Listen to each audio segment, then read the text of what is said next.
નમસ્કાર.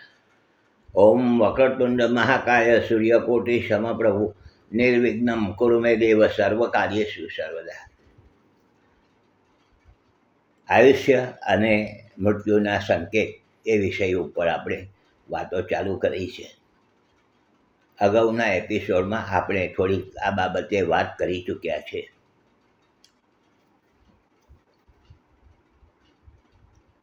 જન્મકુંડલીની અંદર ગયા એપિસોડમાં જોયું કે ચોથા સ્થાનનું પણ વિશેષ મહત્ત્વ ગણાયેલું છે. ચોથું સ્થાન આપણે વાત કરી કે ફેફસાનું ગણાય છે, છાતીનું ગણાય છે,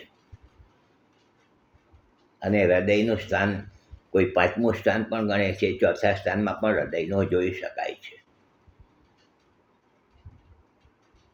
સૂર્ય હૃદયનો કારક છે, મંગળ લોહીનો કારક છે, બુધ બુદ્ધિનો કારક છે, અને ચામડી પર એનું પ્રભુત્વ છે. અંદરની જે ચાલે છે બધી આપણી જે નસો છે, અગર તો આ બધું જે અંદર સર્કિટ એ બુધના તાબામાં છે. આ રીતે ગ્રહો ગોઠવાયેલા છે, ગ્રહોને કારકત્વ ગણાયેલું છે. આઠમું સ્થાન આયુષ્યનું ગણાય છે. કેવી રીતે મૃત્યુ થશે તે આઠમા સ્થાનમાંથી જોઈ શકાય છે.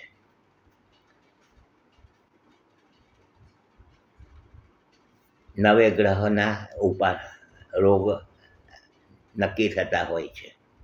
રાશિઓ પર પણ જોઈ શકાય છે. રાશિઓથી પણ આઠમા સ્થાનમાં કઈ રાશિ છે, એનો સ્વામી ક્યાં બેઠો છે, આ બધી રીતે વ્યવસ્થિત કુંડળી જોયા પછી આખો ખ્યાલ આવી જતો હોય છે કે આ વ્યક્તિને આરોગ્યનો આવા પ્રશ્ન ઉપસ્થિત થશે અને મૃત્યુ આ રીતના થશે.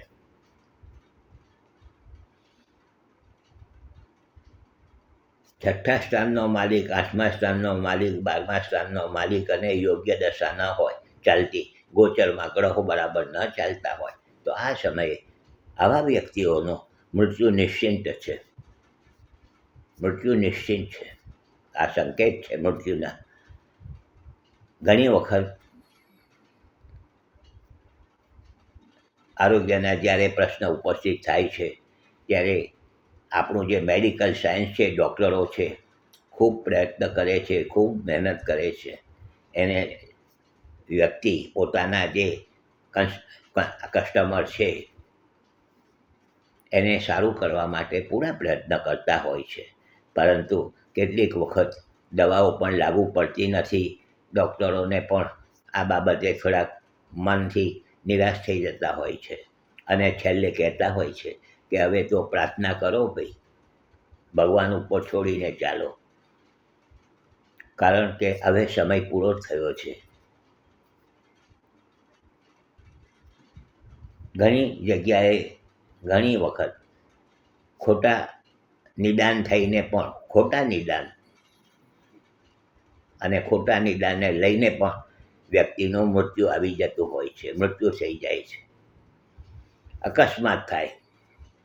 ચોથું સ્થાન વાહનનું ગણાય છે. છઠ્ઠું અકસ્માતો, આ જ્યારે યોગ બનતા હોય છે ચોથા અને છઠ્ઠાના, અને એની સાથે જો મંગળ જોડાયો હોય તો આ વ્યક્તિઓને વાહન ચલાવતી વખતે સંભાળવાનું સૂચન થાય છે. ચોથા સ્થાનમાં, 10મા સ્થાનમાં સૂર્ય મંગળ સામસામે હોય તો એને કંઈક ને કંઈક રીતે જમીન દિવાલ ઉપરથી પડી જાય, અગર તો કંઈ જમીનમાં દબાઈ જાય, ધરતીકંપ થાય ને અંદર ચાલ્યા જાય, આવું બધું બનવાની સંભાવના 100%ની વાત કરું છું. આ બધા જ્યોતિષના સિદ્ધાંતો છે, મારા નથી. મારા કોઈ સિદ્ધાંતો નથી. જ્યોતિષના જે આચાર્યો આપણા થઈ ગયા, મહાન ઋષિઓ, એમને આ બધી વસ્તુની જાણકારી આપી છે. અને જ્યારે વ્યવસ્થિત જાણકાર જ્યોતિષ હોય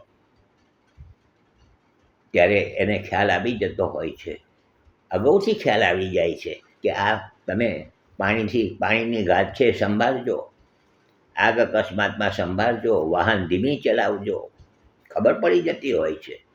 આ કંઈ ડૉક્ટરોને ખબર નથી પડતી કે પાણીથી સંભાળજો કે ભાઈ તમે પડવાનો ભય છે, આમાં અકસ્માત થવાનો એ નથી ખબર પડતી. એ જ્યોતિષને ખ્યાલ આવે છે. તો આ બધી વાતો છે, સ્વીકારજો. પાછા કાલે વાતો કરીશું. જોડાયેલા રહેજો, લાઈક કરજો, શેર કરજો, બીજાને જોવાની ભલામણ કરજો. હસમુખલાલ ઝવેરીના સૌને નમસ્કાર. જય શ્રી કૃષ્ણ. ઓમ નમઃ શિવાય.